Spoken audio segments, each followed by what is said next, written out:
I've got some troubling news about England's royal family. According to a shadowy insider, unbelievable whispers have been rippling through St. James's Palace these past few days. Princess Beatrice, the eldest daughter of the scandal-plagued Prince Andrew. King Charles's notorious younger brother might not carry a single drop of royal blood in her veins. The source claims this rumor didn't bubble up from nowhere. It was ignited by a clandestine media campaign orchestrated by Queen Camilla herself. Leaked documents reveal top advisors summoned under midnight cover where a lineage cleansing plan was uttered in voices so chilling they could freeze the blood. The press can't yet verify the tale's truth from fiction, but the eerie signs are stirring the public into a frenzy, and none more ominous than this: a crimson wax-sealed dossier stamped with Queen Camilla's own seal has simply vanished from the royal archives. Is it all inflated gossip, or a meticulously plotted scheme to erase a princess from the family tree? And if some DNA secret truly festers within those ancient stone walls, who will still be standing when the truth claws its way out? The air in St. James's Palace had always carried the heavy scent of age-old beeswax polish on ancient oak floors, mingled with a silence enforced as rigidly as any decree. But that day, for Alice, who had served the royal household for over a decade, it thickened with an indefinable tang of dread. Alice was the flower maid tasked with tending the fresh blooms.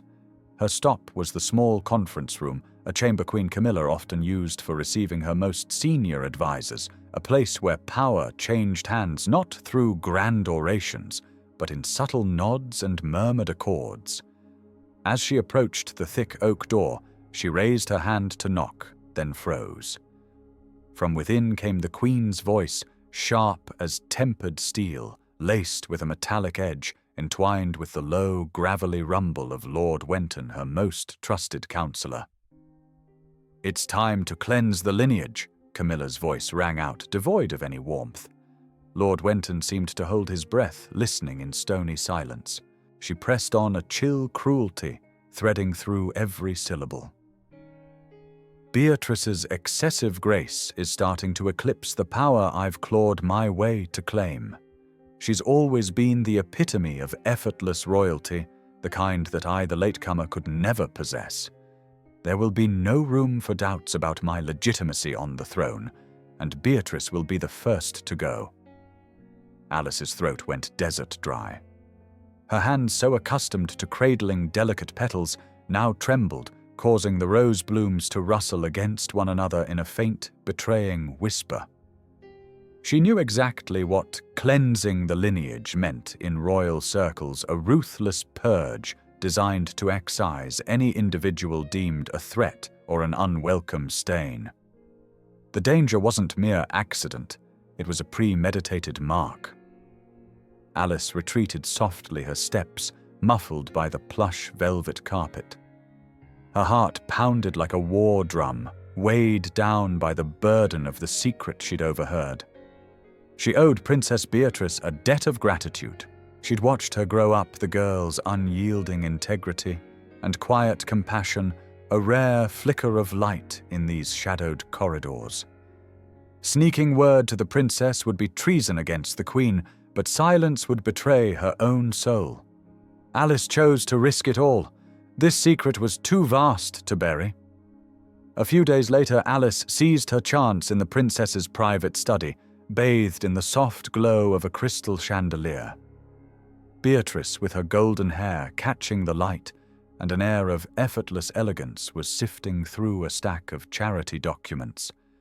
As Alice's whispered words spilled out, the princess's face flickered with brief confusion, then softened into a reassuring smile.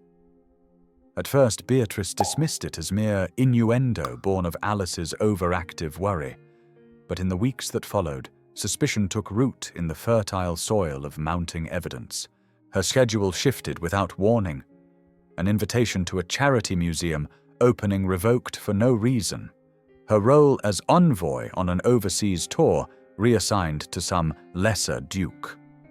Each time Camilla's secretary offered plausible excuses, but together They wove a pattern of calculated isolation.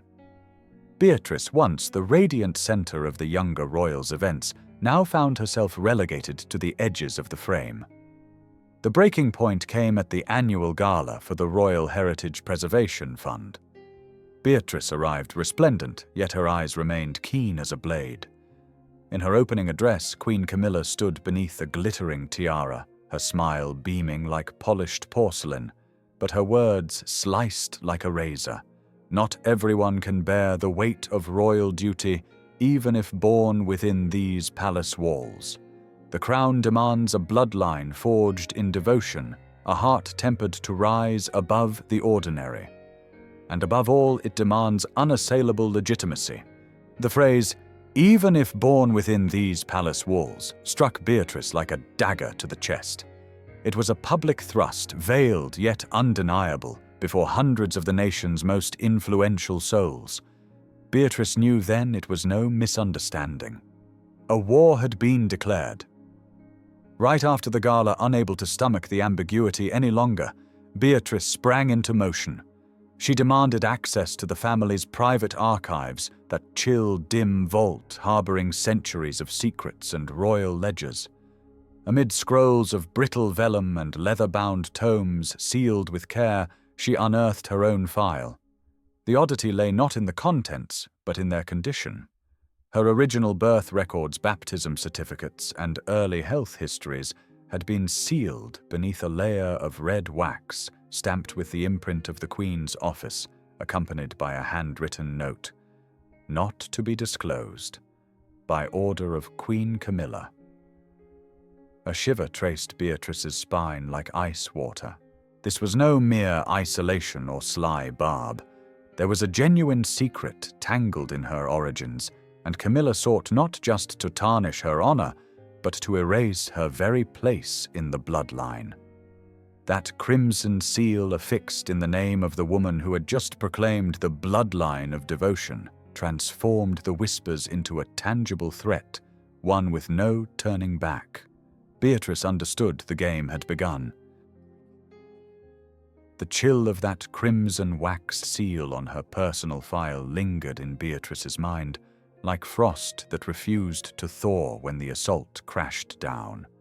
It wasn't a direct shot, but a meticulously orchestrated tide of information.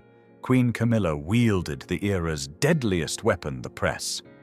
Lord Wenton, the seasoned counsellor, took up the mantle of executioner. He didn't parade across front pages. Instead, he planted seeds of doubt in the ears of the sharpest tabloid hounds, transforming whispers into exclusive scoops. The core message unfurled slowly, mercilessly. Princess Beatrice was no true daughter of Prince Andrew, but a child quietly adopted to bury a past affairs scandal and safeguard the crown's facade. That fateful Monday morning, the nation reeled. Tabloids screamed from newsstands, "The adored princess's sham bloodline," or 30-year secret, who is Beatrice's real father.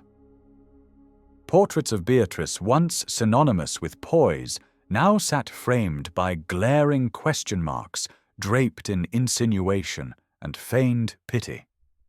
Camilla's strategy was terrifying in its cunning. The Queen never uttered a lie herself. In every off-the-record interview when pressed, her secretaries and spokespeople clung to the tactic of silent affirmation. They shook their heads with sorrowful regret, implying the tale was too delicate for comment, which only lent the rumor an air of authenticity. The Queen's silence roared louder than any accusation. Confronted by this maelstrom, Beatrice felt ambushed in a battle she wasn't even allowed to fight. The deepest wound wasn't the bloodline doubt, but the utter isolation. Longtime aristocratic friends stopped answering calls. Charity donors withdrew with murmurs of sensitive timing. She realized then, once the royals decided to cast someone adrift, the world followed suit. The pressure mounted until the Privy Council, the nation's most formidable power brokers, stepped in. They cared little for DNA truths, only for the optics of stability. An emergency session convened, and the verdict landed in a terse official statement, dry as dust to avert damage to the royal image. Amid media speculation, the council suspended Beatrice's diplomatic duties and stripped her of official speaking roles at major events. Everything crumbled in silence. Beatrice was stripped of her sole arsenal, her honor, and her voice. She was a warrior disarmed before the fray even began. In a desperate bid, she requested a private audience with Queen Camilla to confront her, to demand motives and truths. But the palace doors slammed shut. A phalanx of secretaries, guards, and aides rose like an impenetrable fortress. The final missive from the Queen's office was a blade of ice severing all hope. The Queen is occupied and has nothing further to say. The princess should focus on addressing her personal matters. Beatrice retreated to her private apartments within the palace, the world shrinking around her into a gilded cage. Yet in the blackest hour of despair, an unexpected spark flickered to life. An unmarked envelope, no stamp, no sender, arrived via Alice, the loyal maid. Inside lay a grainy photocopy, scrawled over in red ink. It was an internal directive signed and approved in Queen Camilla's name. The directive's contents weren't about diplomatic revocation, but purging royal personnel records, a brutal euphemism for replacing or destroying originals on select members. Though Camilla held no formal reigning authority, she deftly leveraged her internal administrative sway and vast influence over the Privy Council to issue the order. This was no baseless gossip. It was a premeditated blueprint to erase her from the lineage. Beatrice clutched the paper, its chill seeping into her bones like frostbite. Fury ignited a princess awakening to the truth that to safeguard it she must fight with law and cunning. The scheme was exposed. Now it was time to turn the board. Princess Beatrice's fury didn't erupt in tears or a blistering speech. Instead, it distilled into a cold, razor-sharp resolve. Stripped of her titles, erased from the royal calendar, she had nothing left to lose but her honor. And in that utter isolation, she gained a weapon Camilla had never anticipated: the freedom to maneuver beyond the palace's watchful gaze. From poised diplomatic princess, Beatrice slipped into the shadows, emerging as a covert tactician. Her private study, once awash in light and laughter, now served as a hushed war room. Only 3 souls crossed its threshold: she herself, Alice, the loyal maid who ferried indispensable insider whispers, and James Whitmore, her private solicitor, whose mind cut like a scalpel's through finance and corporate law.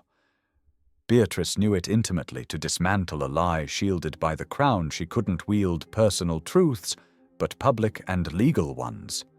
Her aim wasn't to prove her bloodline, it was to expose her adversary's deceit. The campaign zeroed in on Queen Camilla's Achilles heel, the Camilla Foundation.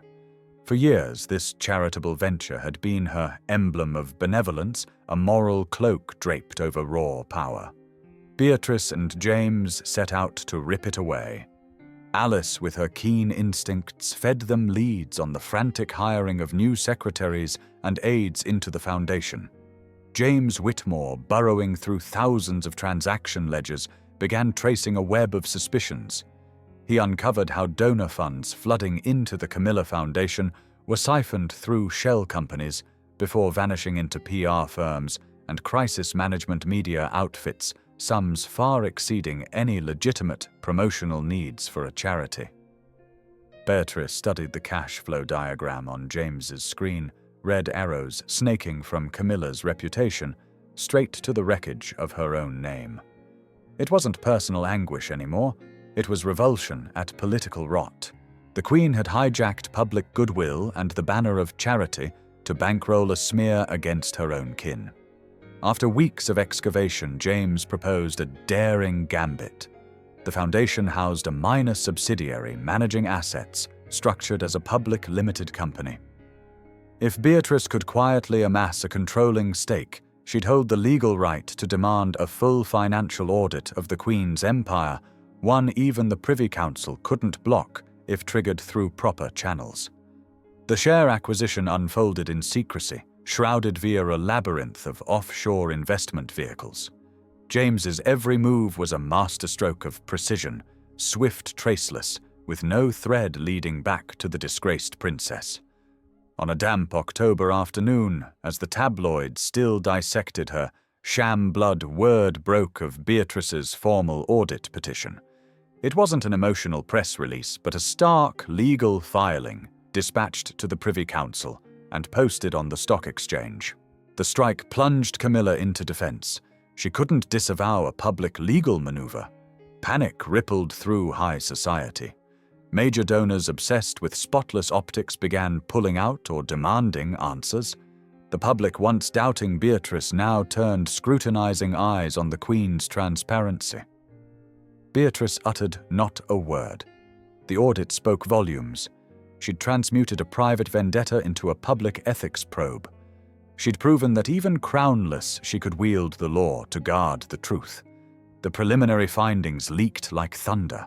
The audit report spotlighted vast, unvouchered expenditures and phantom charitable projects logged on paper but non-existent in the field. Public sentiment flipped overnight. From victim of vicious rumor, Beatrice blazed into an icon of integrity and valor, the lone soul bold enough to challenge veiled power with unyielding clarity. For the first time, Queen Camilla, eternal master of every battlefield, lost her grip on the game. She was trapped between her own fabrications and the law's public lash. The hunter had become the hunted. The public filing of the audit petition and the leaked preliminary findings landed like a resounding slap across the meticulously curated reputation of Queen Camilla. She didn't fear losing power, she dreaded the humiliation. The sensation of her authority challenged not through raucous debate, but via stark, unyielding numbers cut her to the core. For the first time, the mask of benevolence she'd so painstakingly worn turned translucent, revealing the calculating, ambition-fueled face beneath. In the Privy Council's chamber, the air hung thick with suffocating tension. Camilla, still cloaked in regal poise, labored to sway the cadre of aged dukes and earls that Beatrice posed not just a personal threat, but a peril to the crown's very stability. She laid out the fabricated DNA documents she'd prepared with Lord Wenton, placing them on the mahogany table like damning exhibits. She didn't need the council to buy the adoption tale wholesale. She only required them to deem Beatrice unworthy. Camilla's drive had shifted no longer about shielding the throne from scandal, but safeguarding herself from eclipse. She feared that if Beatrice kept prevailing through sheer integrity, the girl would crystallize into a living emblem, a perpetual mirror reflecting Camilla's own moral shortcomings and eroding her power from within. After failing to secure the council's full accord, Camilla summoned Lord Wenton. Together they hatched a final gambit, one she dubbed fabricating a moral lapse. If law and bloodline rumors couldn't fell Beatrice, they'd ruin her through public misperception. This campaign demanded no charitable slush funds. It craved the raw filth of politics. Wenton swiftly unleashed candid snapshots from an intimate gathering months prior. In them, Beatrice chatted and laughed intimately with a young opposition politician. Wenton spun a twisted narrative implying the princess was entangled in an illicit affair, not just romantic but political, leaking royal secrets to advance private factions. The media pivoted once more. Images of Beatrice, freshly hailed as integrity's icon, swiftly tarnished under fresh suspicion. Was she a covert political puppeteer? Public sentiment soured swiftly from admiration to doubt, then disillusionment. Beatrice tasted the venom in this latest strike. It pierced her essence, her neutrality, her devotion to selfless public service. Backed into a corner, she saw it wasn't merely one power-hungry woman's vendetta. This was a clash of philosophies, the old guard Camilla willing to lie, smear, and scorch earth to cling to control, versus the new Beatrice rebuilding trust on pillars of truth and transparency. As Beatrice and Alice braced against the fresh media onslaught, James Whitmore received an unforeseen missive. No encrypted email, but a plain paper letter slipped into his private post box. The sender, signing as a former advisor, proved to be a staffer Wenton had brutally dismissed.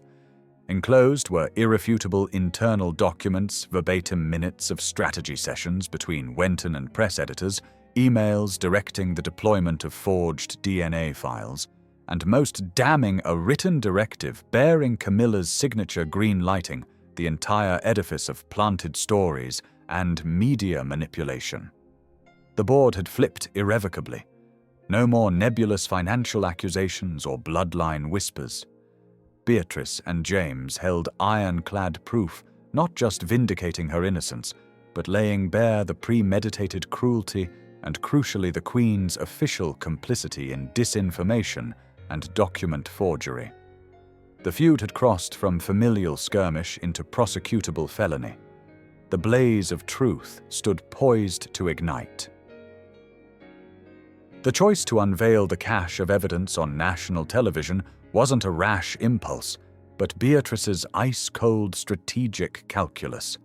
They knew only an unsparing exposure under the glare of justice, and before the eyes of the entire nation, could strip Camilla of her moral shield forever. The palace was rigged for an emergency press conference.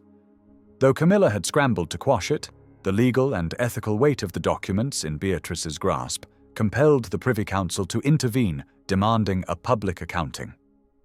The Queen sat at center stage, her face a rigid mask beneath flawless makeup, straining to project the composure of one falsely accused. James Whitmore led off, sparing no florid rhetoric. He projected the internal files onto the massive screen chains of emails, directing from the Queen's office to Lord Wenton blueprints of fabricated PR schemes, replicas of bogus DNA paperwork churned out in a private lab. Raw, unvarnished truth traceable to its poisoned source. It was a killing blow, recasting Camilla from questioned leader to deliberate puppeteer. Camilla mounted a counter. Clutching the microphone, her voice quavered, yet clung to fraying authority. She branded it an assault on the monarchy, a bid to fracture unity and undermine the institution. She cast herself as the throne's steadfast guardian against personal vendettas. But every gaze riveted to Beatrice. She emerged after James wrapped his dissection draped in a simple cream suit, unadorned by jewels, a stark foil to Camilla's opulent excess. Her poise was a silent indictment. Beatrice sidestepped the technical proofs. She uttered not a syllable about the forged DNA or deceitful emails. She locked eyes with the camera with her frantic stepmother and delivered a line that shattered the standoff. If the throne needs lies to stand, perhaps it should fall. Those words weren't mere defiance. They were doctrine. They dissolved the tangled thicket of royal intrigue, laying bare the essence of power for all to witness. They implied that if her bloodline secret was Camilla's pretext for perfidy, then the crown itself teetered on rotten foundations. In the wake, chaos erupted. Reporters surged to their feet, pelting questions on leadership ethics and power unbound. Camilla was cornered. Her facade cracked defeat, etching her features. She could no longer cloak herself in silence or sovereignty. She was compelled into a formal press briefing, forced to confront her unraveling image. Beatrice stood serene, her mission fulfilled. The first and last direct clash between the two women unfolded beneath the media's merciless lights. No protracted exchange was needed. The chasm between Beatrice's unshakable honesty and Camilla's dogged deception spoke volumes. The swell of public outrage and ironclad legal proof proved impossible to ignore. Immediately after the briefing, the Privy Council convened in closed session for 3 grueling hours. They forged a verdict that preserved the monarchy's dignity while appeasing the nation's fury. By day's end, the official communiqué dropped. Queen Camilla was stripped of all internal administrative authority over the palace and its affiliated charities. Yet to avert a cataclysmic scandal that might topple the institution, she retained her ceremonial title, Queen. It was a silent abdication. She kept the exalted rank, but all substantive power, the levers of intervention in operations and finances, had been excised. Camilla remained queen in name alone, a hollow echo of dominion. Beatrice had triumphed, not by clawing for the throne, but by restoring truth to its pedestal. After the Privy Council's verdict, the air in the palace shifted palpably. The oppressive weight of deceit and dread dissolved, giving way to a revival bathed in integrity's glow. Beatrice's honor was restored in full, not merely reclaimed, but elevated. She didn't just regain her lost positions, she emerged as the monarchy's fresh emblem. The public, weary of stale political machinations, embraced her as a beacon of courage, a woman who had risked her own security to safeguard the truth. Her stalled social and environmental initiatives surged forward with unprecedented backing. Beatrice sought no vengeance or victory lap. She simply pressed on with the quiet diligence of a devoted royal. Her silence and deeds in this era rang louder than any condemnation. Weeks later, Beatrice undertook a visit, not an official procession, but a solitary pilgrimage, unescorted and unannounced. She slipped into a modest annex palace, tucked away in the grounds where Camilla had withdrawn into seclusion since her administrative ousting. The place hung in eerie stillness, a far cry from the clamor and splendor Camilla once summoned around her. The oak door swung open to a modest drawing room, cozy yet bereft of vitality. There sat Camilla, a velvet robe draped over her shoulders, her silver hair pinned in a neat chignon, exuding the solitude of a defeated general. Beside her on the table lay a stack of faded newspapers. Every page bore Beatrice's image splashed with headlines lauding the princess's integrity and how transparency saved the crown.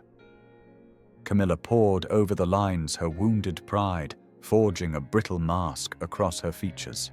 She had wielded every tactic to tarnish Beatrice, yet those very stains had only burnished the girl's radiance.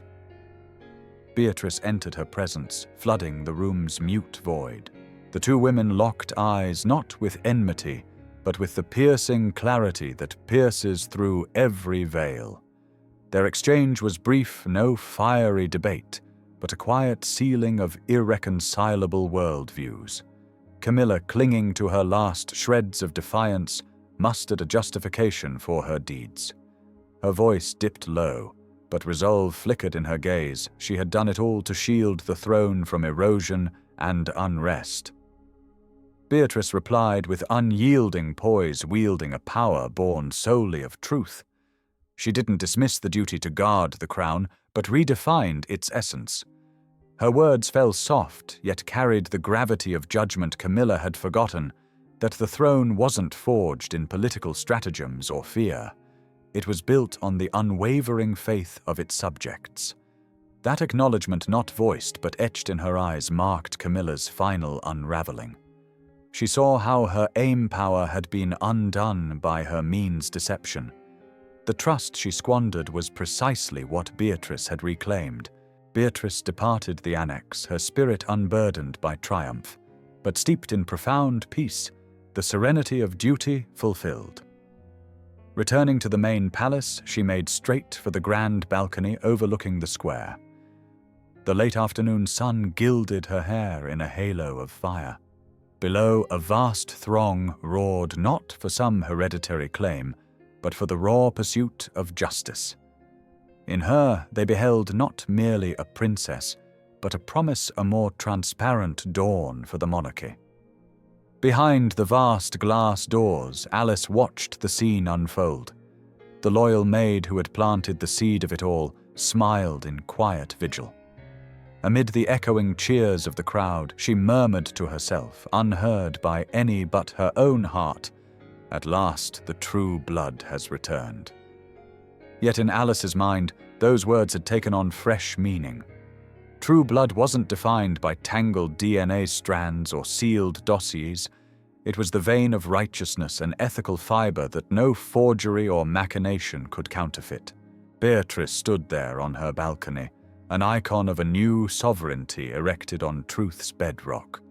Hers wasn't a tale of a princess seizing the throne, but of a woman who schooled an entire dynasty in this eternal verity. Truth alone forms the sturdiest crown any realm could wear. And so in the end, what do you think in her odyssey against the tide of deceit? Which instant of Princess Beatrice's resolve etched her indelibly as the very emblem of unyielding integrity? Share your thoughts with us in the comment section. Remember to like, share, and subscribe for more. Also click the next video showing on your screen. You will enjoy it.